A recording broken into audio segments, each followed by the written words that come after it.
Sorry, I didn't see you there. Ooh. Um, oh. Um, oh, sorry, I was scrolling Doge memes.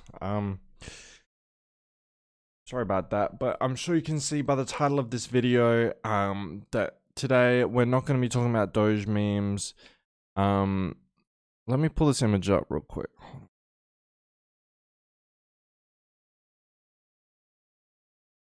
Start here. Um, Sorry, we're not watching Doge memes. I don't know why I typed that.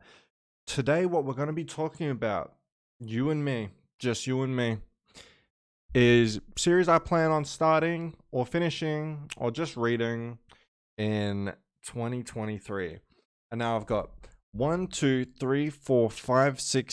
8 ish series. I'm only doing one author, so sometimes an author might have a little bit more than just kind of one series, but I do want to, that's where I want to start, right? So I'm not going to put every fucking book that I can think of on here.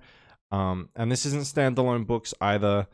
There are a couple of standalone books, first books in a series that I want to read that like standalone at the moment because the second book isn't out. Like Empire of the Vampire by Jay Kristoff, but let's just say, for the sake of saying it, that's not included because I want to read that at some point, but it's not really like a series for me. It's just a one book sitting there. I mean, I know other stuff is going to get published eventually, but shut the fuck up. I don't give a fuck. Okay? I don't care. And I kind of have the Secret Project Brandon Sanderson on here, but kind of not. So, like, that is also not really a series, but technically Cosmere. So I'm going to continue reading that, but we'll get into that later. Anyway, can we look at this guy? Today I'm bringing a hot new graphic, never before seen on the Manburgers channel.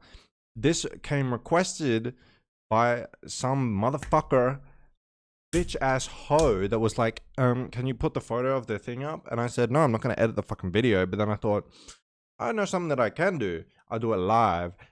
At the Manburgers channel, we get live effects, live reactions, live everything. And a fucking, let's crack a cold one, shall we? Let's get the show on the road. So, I mean, you're probably enjoying looking at our it's bubbling over. I don't know why. I don't know why I did that. I don't know why I did that. Okay, now that we have, you know, dealt with that problem, let's put that down back where it belongs, and let's move on. Someone has photoshopped some human teeth onto this dog.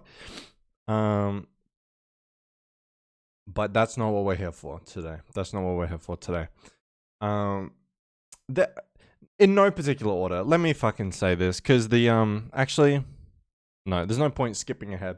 In no particular order, because I can't be fucked. But and this definitely wouldn't be number one. This isn't a priority series for me. But let's get started. Let's start talking about Red Rising by Pierce Brown. This is a series that I do want to read at some point in 2023. At least start, right? At least start. That could be a lot to ask because, as you can tell, there's a lot of other stuff coming. So, you know, clutch your pearls and get ready. But Red Rising is a series that I've wanted to start for a long time. The first book is described as like Hunger Games, but Roman, like sci-fi war. I don't know what the fuck that means, to be honest. I'm kind of picturing like gladiator battles of some sort, but Hunger Games, book one is Hunger Games inspired.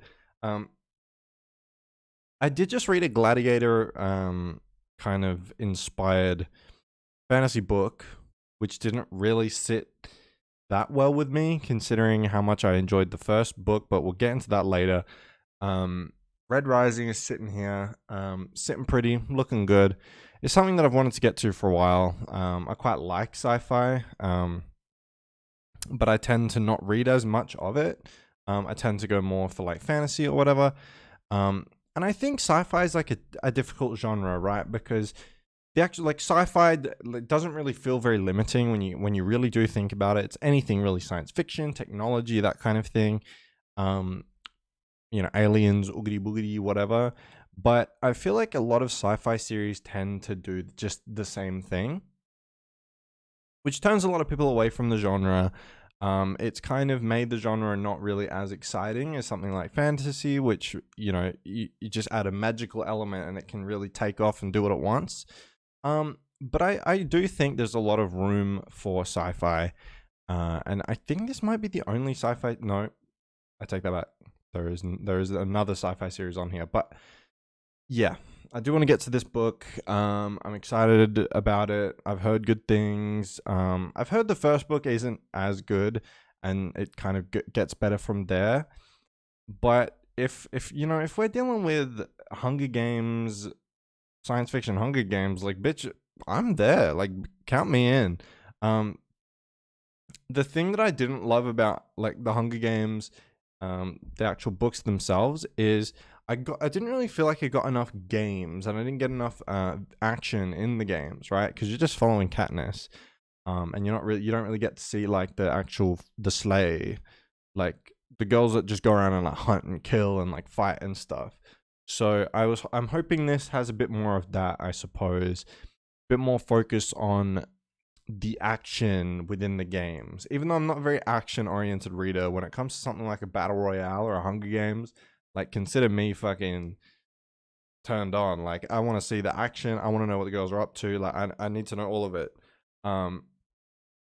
And yeah, I think I have a hair in my mouth. I did, but that's okay. So moving on to the next one, because why not? I don't know when I'm planning on getting to this. Probably later on in the year. I still haven't even purchased the book, so I don't know.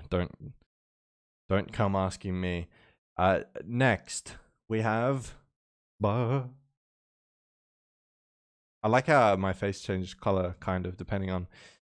We have Elantris. Now, technically, Elantris isn't a. This is what I was saying before. Technically, Elantris isn't really a series or anything. But I'll just say the Cosmere as a whole, I guess, because there are some secret projects that I want to read as well, and I want to get to Elantris at some point this year. Honestly, I'm in no rush though with Elantris. It could end up being next year. You never really know with me. I tend to just kind of pluck what I want off the shelf. I don't plan too much in advance what I want to read, because I like being free, being completely free. And I even have series that I really like, and so I haven't finished them yet, because I want to go back to them. There are some series where it's not quite as one after the other kind of keep going. You can take a breather between them, between reading the books, and so I've got a couple of those series as well. But with Elantris, obviously Elantris 2 and 3 are planned to be coming sometime soon, maybe 2025 and 6 or something. I don't know, that's a random guess, but they're coming soon, within the next couple of years. Brandon Sanderson is planning on writing them, so I do eventually want to get back to Elantris, which is the only book I've kind of read a little bit of White Sand. I don't know if you're gonna count that or not, but it is the only book that I haven't read in the Cosmere yet. And while I don't think it is going to have huge implications that I don't already know, maybe it will. Maybe it'll just be fun to go back and kind of explore Elantris when I feel like exploring Elantris. So I'm kind of leaving that one up to when I feel like it. And then the secret projects as well are kind of lumped in with this. So when they come out, I'm kind of reading them as they come out, just because it's interesting, it's hot, it's new, and I like hearing and seeing what other people have to say about them when they come out. But Elantris is like 20 years old now at this point, maybe even more. I can't remember, but yeah, that's that. Let's move on to the next one, which is Dark Dawn by Jay Kristoff, which is the last book in the Nevernight. I don't know if that's what it's called, but I think it's the Nevernight series, or trilogy. I could be wrong. It could be called something else. but Nevernight is the first book, so that's what I'm going to call it. This series has been a bit strange for me because I was expecting to kind of it just to be kind of like a trashy thing that I read and I didn't really care that all that much for. But I ended up really loving the first book. I was like, okay, this is actually really, really good. And then I got to the second book, a lot more recently, I should say. And I found myself kind of disappointed. It wasn't the worst book at all by any stretch of, the imagination, but I just felt it really didn't hit the mark for me. I thought the first book was good. It had a ton of info and just like throwing all this world building and all these characters and all this magic and all this random stuff on you. And I was like, okay, the second book should surely be a lot better because now we understand everything about this world. We can slow down and we can just enjoy some character moments, some really interesting exploration of Mia, our main character, and even kind of, explore the world in a little bit more of in a deeper way, in a more interesting way than just kind of those introductory, here is the world, let's tell you about it kind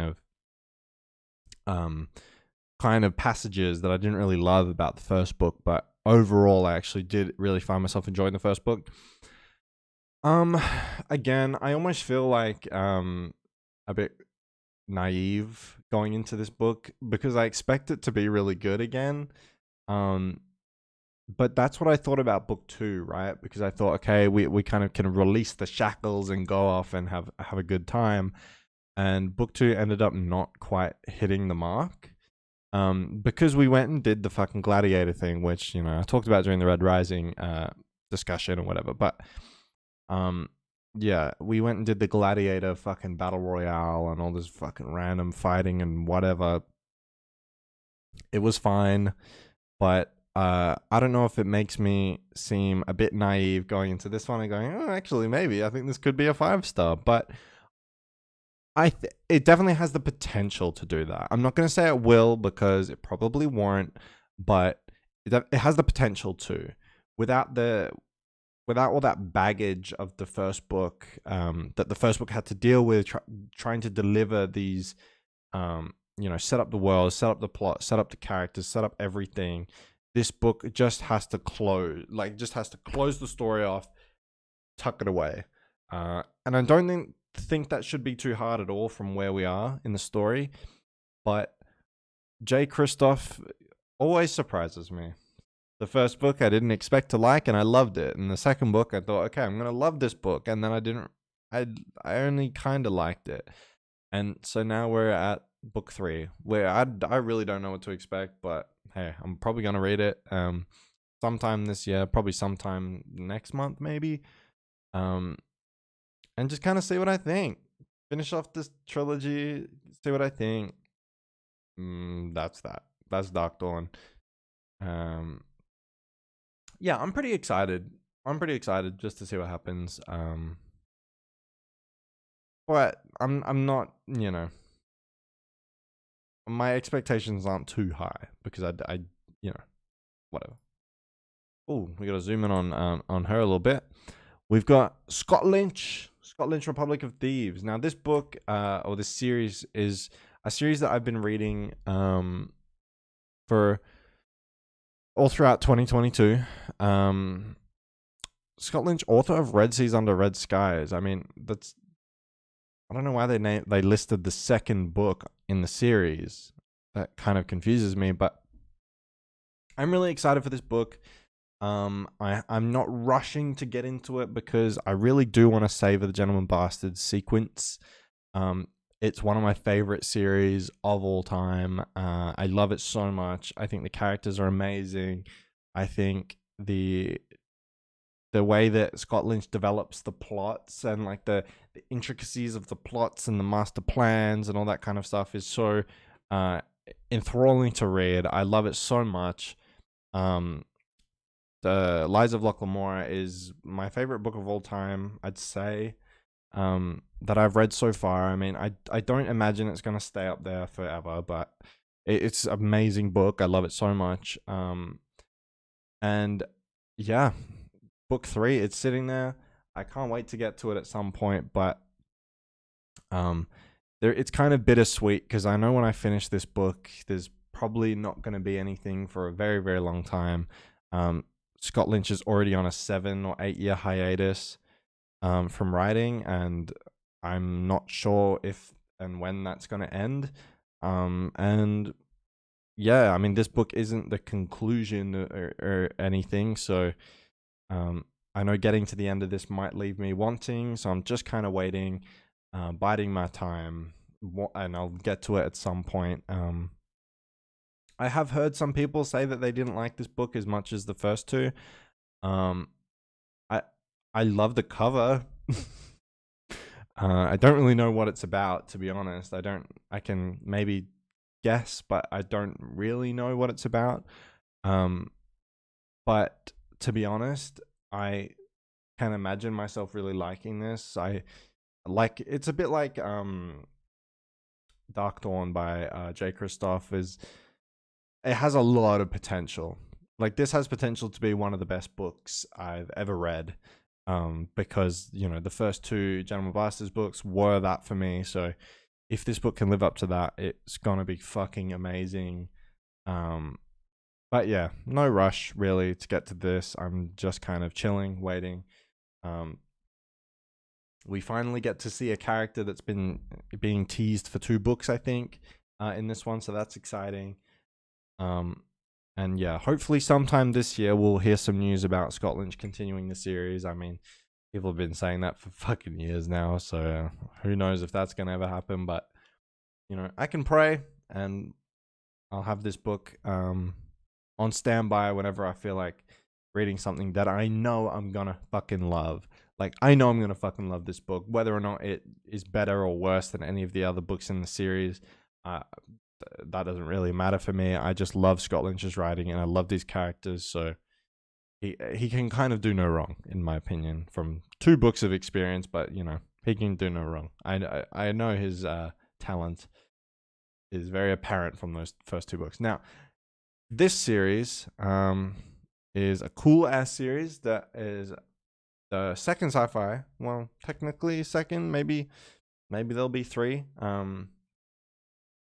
On a technicality, there might be 3, but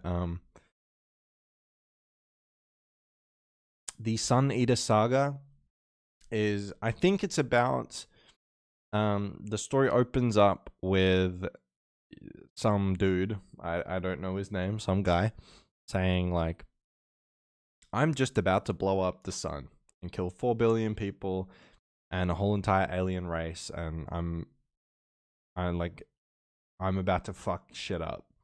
But before I do, or maybe after he does it, I can't remember, he's like, let me tell you how I got here.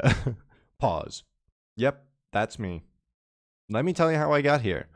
And then it rewinds, and this is where we end up. I know it's fantasy sci-fi. It has a lot of magic stuff going on, and you can kind of see it in the cover. He's got the lightsaber or the fucking sword or some shit, and the knight's armor, which doesn't really fit the sci-fi setting. So you think maybe that's some fantasy shit going on. I don't really know, to be honest. I haven't read it, but yeah, this is something I want to get to. I don't plan on reading this physically, because if I remember correctly, getting these covers, these nice editions, is like incredibly expensive. And the editions that are a little bit cheaper have like such an awful cover that I don't want to even look at. So these might be only digital that I own them, but hey, that might save me a couple bucks here and there if I get them on like EPUB, often much cheaper, or completely free, if you catch my drift, if you know who I'm talking about, someone that read the Stormlight Archive for free. But I would like to send some V-Bucks Christopher Rocchio's way. With someone like Brandon Sanderson, it's not as necessary to put forward money to read their books, because he's a fucking millionaire. It doesn't really matter. Obviously, I think he should be paid for his work, but in the instance of a smaller author like Christopher Rock, yeah, I definitely do want to pay for the reading experience. So I do plan on doing that, but I wish I could buy them physically. Turns out they're fucking ugly, so I don't really want to waste my time with that. And plus, my bookshelf is, girl, she's full as fuck. I've got one more shelf at the very, very bottom, which I haven't, I didn't want to use because I was like too low, but I think we're probably gonna have to do that sometime soon. But yeah, Sun Eater Saga. I haven't read it, so don't fucking ask me. But I do plan on getting to it at some point. It looks pretty fun. It sounds pretty fucking dark. There's some crazy reveals. There's some crazy shit going on. That's the kind of stuff that I like. So yeah, that I'm looking at this and I'm thinking I want to read that. I want to read that. But the nasty covers, I do not want to read that. Put it back. I don't want to read that. The next one is the only one that I know in advance what it is because it says in the file name the name of the book, and I have it right here physically. My bookmark is 100 pages in. Can we give it up for the Grace of... Oh, let me scroll in. The Grace of Kings, everyone. Wee, wee, wee. I was gonna not have this and just hold it up. So let's do that. Let's make it... Oh my god, let's freaking do it, man. Look at that. Bang. This is a sci-fi... This is a fantasy series, which I think has some sci-fi elements in it. I don't really know. I'm only this far into the entire series, which is 4 big, fat, thick books long. And it kind of follows... The first book follows... It's kind of a retelling of the... Let me tell you. I'll know. It's somewhere in here. He talks about his grandma, and he says... The Han Dynasty. So it's kind of a retelling of the Han Dynasty or some shit like that. I don't know. I wasn't there. Yeah, I do plan on reading this series in 2023. I love these covers. Very much unlike the Sun Eater Saga. I love these covers that you can get for the cheapest paperbacks that you can get. I really do love the covers. I think the green looks great. I love the art on the front. And it even has these like salmon, kind of orangey salmon. It looks very orange on camera, but trust me, it's a little bit more pink in person. These like salmon inside page things. Girl, these kids are screaming.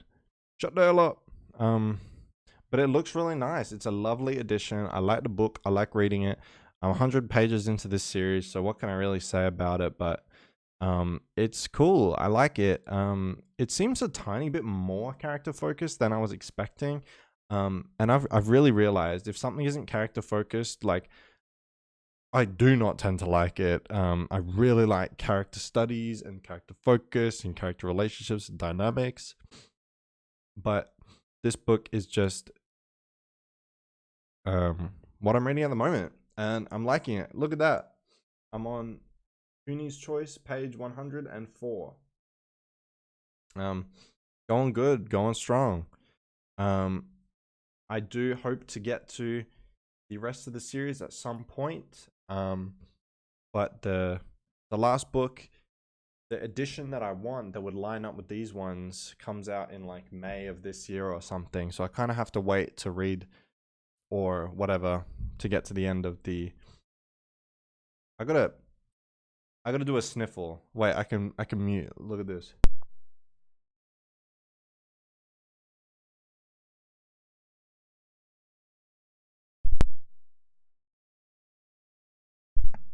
Come on.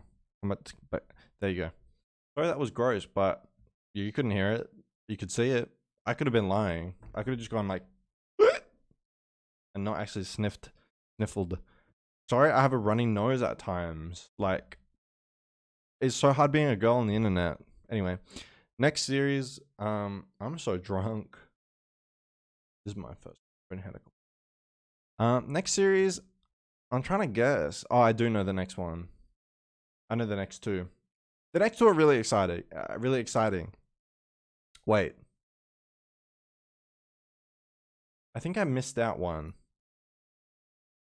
I did miss out one. Wait. Okay, give me a second. But anyway, the Lycanius trilogy. While I pull up the next one, let me tell you about that. You can see the Lycanius trilogy. I'm really excited to read. It's like a time travel fantasy series, which really piques my fucking interest. I don't know why. It's not like I particularly love time travel, but the thing about time travel is it can be done so fucking badly, and 9 times out of 10 it is, right? Is a story exists without time travel, and then it gets added on at some point, and then it just is stupid because at what point did we fucking use time travel to, the plot holes that open up because of time travel is just ridiculous, right? It's kind of like, why the fuck does this happen if you could just travel back in time and stop it or whatever? And Dark on Netflix is one of the best examples as to controlling that issue with plot holes by kind of limiting time travel to, like, you can either go 33 years forward or back. But there's like 4 timelines all running at the same time. And if you jump between them, you're not really going to change. Like, you can't pick a particular point in time and do anything. And I think Dark manages to not create too many plot holes with its time traveling and all its gallivanting around through timelines, and it's really great. And I've heard good things about James Islington's Lycanius trilogy, which begins with the shadows of what was lost. These books look really great, and I would love to have them physically as well. So that's probably going to be on the menu. But the thing that really attracted me to this series is that the trilogy was written with the intent of time travel, with that idea existing from the get-go, from that being kind of the central plot of the series, which is kind of what Dark was always like. The producers of Dark, I'm sure they knew where it was going from the get-go. The show's conception was just based on time travel, and I think they did it really, really well. It was super interesting. It was super intriguing. Compare that to something like Attack on Titan.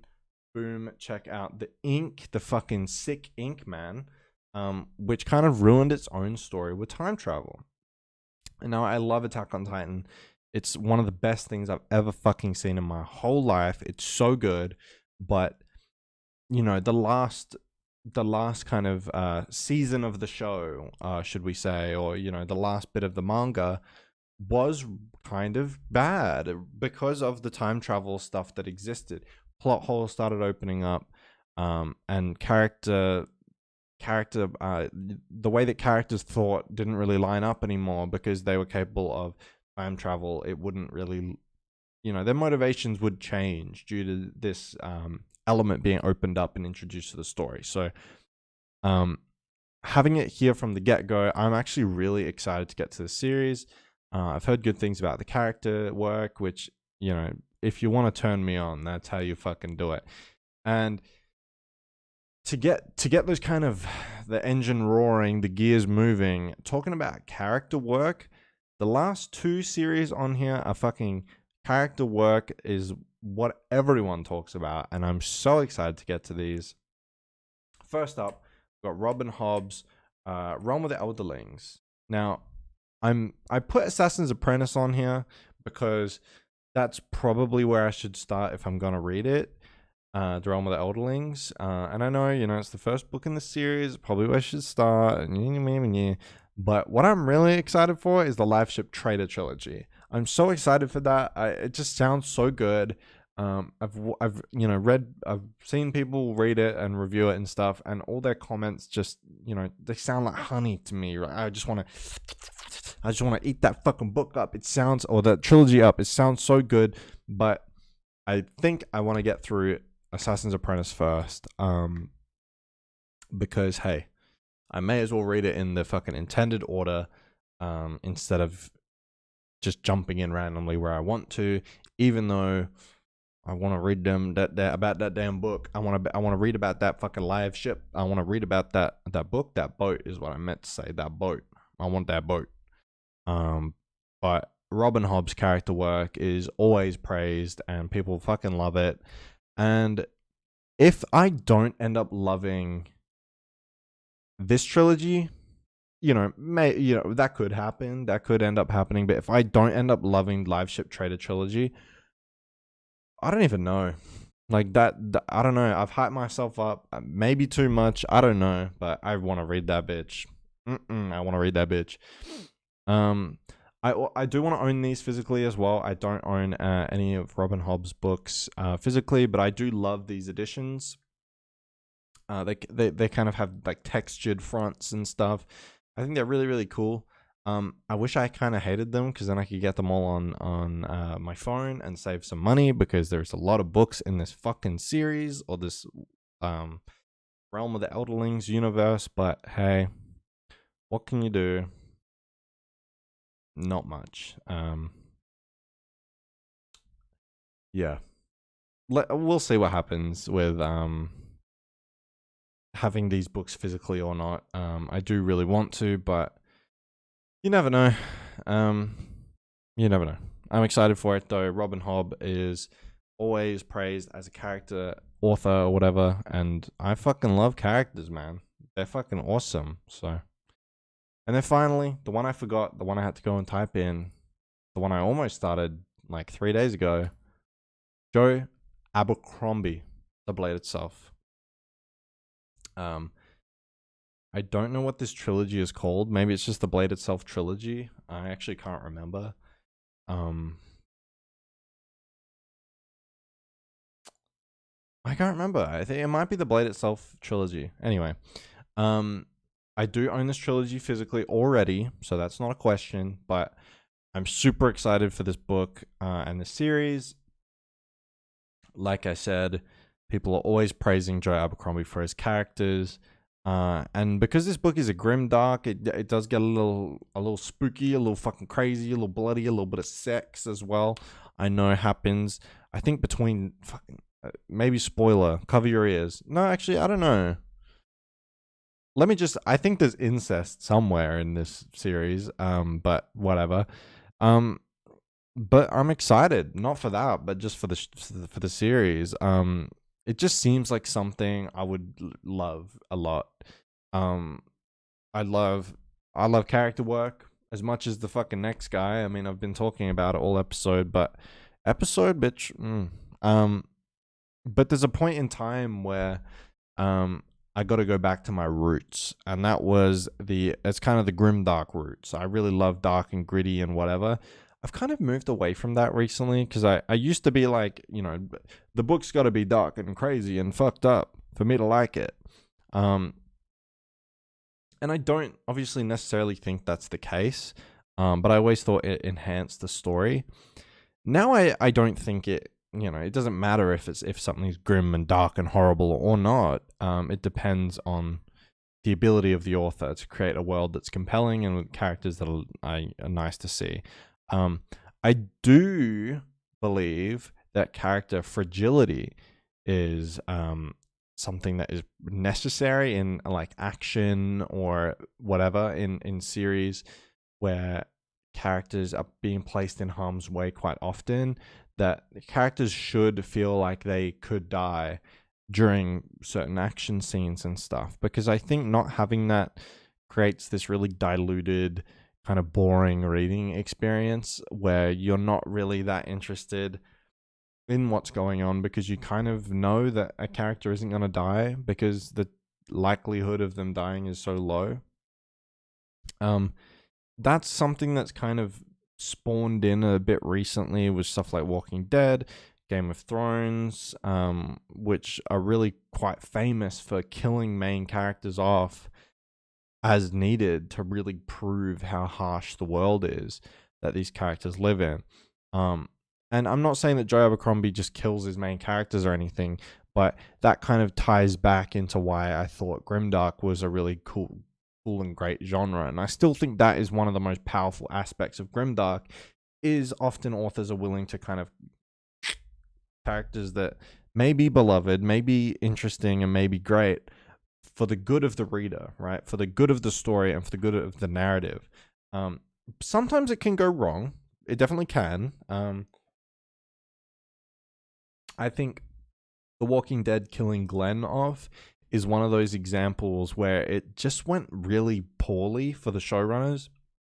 And I get it was probably in the comic. I'm not saying it's the showrunner's fault. I guess it's the comic book's fault because I don't know if the viewership dropped off as dramatically with the comics as it did with the show. But when a character is so beloved and is kind of hasn't really had, because sometimes you can kill off a beloved character if they've had their story, if they've had their arc, they've had their time, they've done their shit, they're ready to go, right? There are definitely times when that happens, and that makes sense. And people aren't really like horrified and not fucking wanting to keep watching or whatever. A good example of this, well, probably not a great example, but a good example of this is someone like in Game of Thrones, right? Season 1, we all know who dies at the end of season 1. I mean, I can just say it, Ned Stark. I've talked about character deaths of other stuff, of Glenn, so I can say Ned. And I'm not saying Ned did everything he had to do or anything, but I think Ned dying just created such an interesting dynamic in the realm, and that made Game of Thrones what it is. Ned's death kind of created the whole series. I mean, Daenerys is Daenerys, but the conflict of Westeros was kind of sparked by Ned's death. So Ned dying didn't really feel like it achieved nothing. It achieved a lot of things, and it was really momentous and great. But the problem that I think they had with Glenn's death is that Glenn was kind of coming up, right? He had his girlfriend. He had his little. I don't know if Maggie was pregnant or anything at the time, but he was young and he was just kind of starting up his family and like getting shit going. Like Glenn wasn't really on. Glenn was kind of doing in his own lane with his girlfriend, just doing his own thing and chilling. And the problem with Walking Dead, I think that they ran into was they were like, we have to, let's say the comic book writers were like, we have to kill somebody and make him seem, make this threat, which was Negan, seem really real, make him seem like a fucking real terror that they have to overcome. And so they were like, let's kill a beloved character to make people really excited and furious, and let's see where we go from there.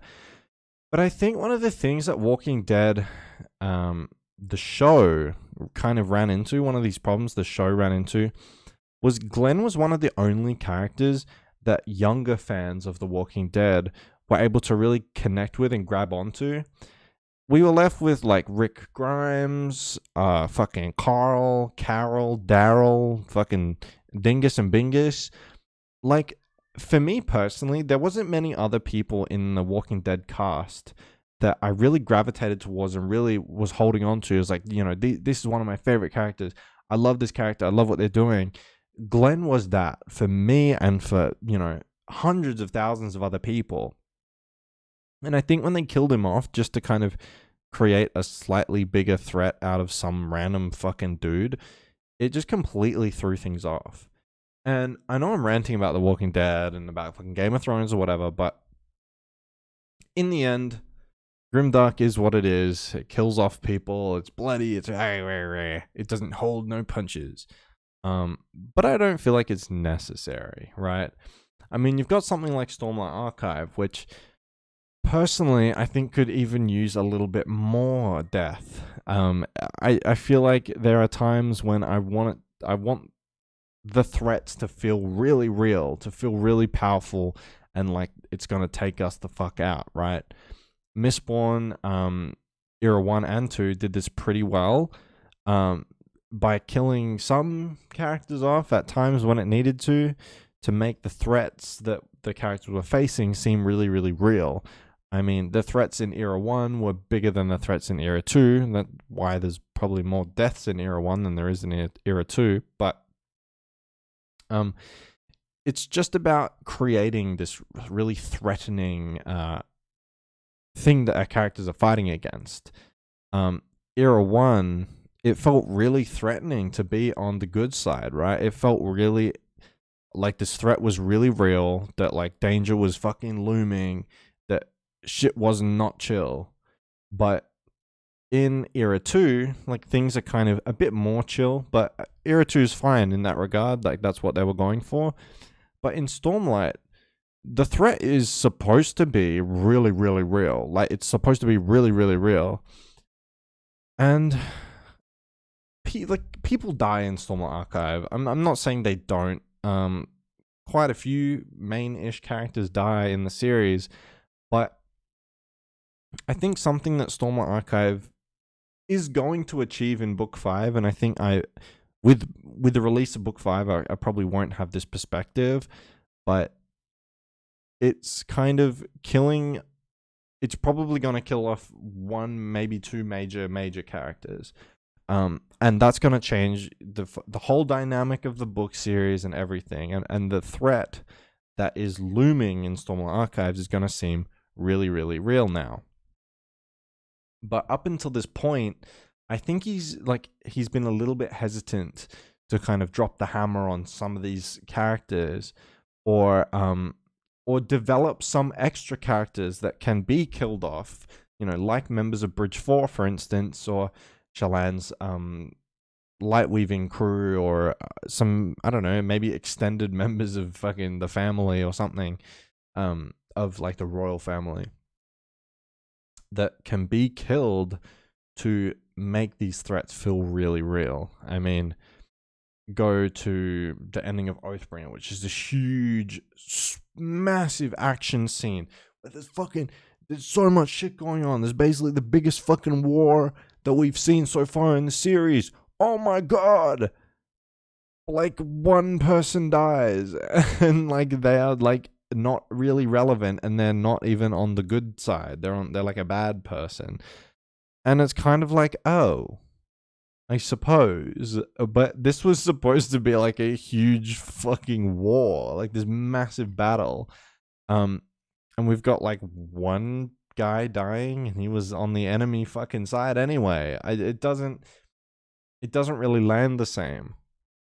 Whereas at the end of Well of Ascension, when we have a big fucking war on a similar, if not a bigger scale, which, you can argue the scale was a little bigger in Well of Ascension, so maybe the dynamics were a little bit off, but, or that, the amount of people that die, shouldn't be the same. But the characters that died at the end of Well of Ascension, the one or two characters, wink wink, that died, I mean, if you've read it, I'm not gonna say anything that someone that hasn't read it can infer who dies, because I feel like that's important. But the fact that any characters, major friendly characters, die in the Well of Ascension at the end of that book is so important to me reading, right? Because at the end of Oathbringer, all is kind of good in the hood, really. Like, everyone's kind of like, okay, we did it. It's lit. And I just want that fear in my soul. I want that fucking gut-clenching, butthole tearing sensation that my favorite characters are in harm's way. I'm scared, and I'm gripping the pages. That's kind of what it was like reading Well of Ascension. You get to the end and you're freaking the fuck out. They better not kill off my boy or my girl. Like, they better not. And, it just so happens that people be dying in that book, in that series. But in Stormlight Archive, it's few and far between in terms of major good, quote unquote good character deaths. And so that's what I kind of mean when I go back to this idea of, like, the Grimdark books, the character fragility. That's what I'm leaning into a little bit more. And this is the last series that I'm talking about, so that's kind of why I'm ranting. But it's an important storytelling device for me, especially when we're putting our main characters in harm's way. I just like to feel like they're actually in harm's way. So I like being a little bit scared, you know? Naruto is a good example of a show where you just nobody dies. And it's like, okay. They're fighting fucking Gurado Dodichi. And I'm just like, they're gonna kick this motherfucker's ass and they're gonna fucking walk over his dead corpse and start nay-naying. Like, nobody in the Leaf Village is gonna die. And like, a couple of people die from the Leaf Village throughout the 720 fucking episodes, but not enough. Not enough. And that's why I love Attack on Titan. It's sick and people die. And Hunter x Hunter, characters die.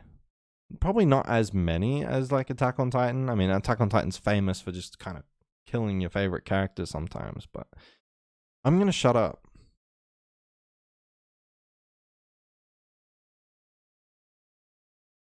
Because this has turned into something completely different. But you best believe I'm gonna read The Blade itself sometime soon. I don't know when. Maybe next month. Maybe this month. I don't know. I doubt this month, but maybe it can slip its way in. Depends what I feel like doing. Probably Jay Kristoff next. It's Jay and Joe. Jay and Joe are gonna be fighting for the next book once I've finished The Grace of Kings. The Grace of Kings. Speaking bones. Unfortunately, this book has no spread edges, but still pretty freaking sick. Sick edition, bro. Nice.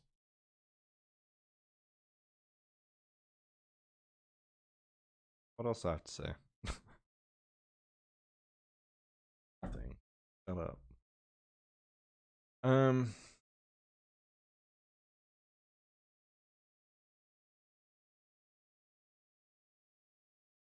don't know. Frick you.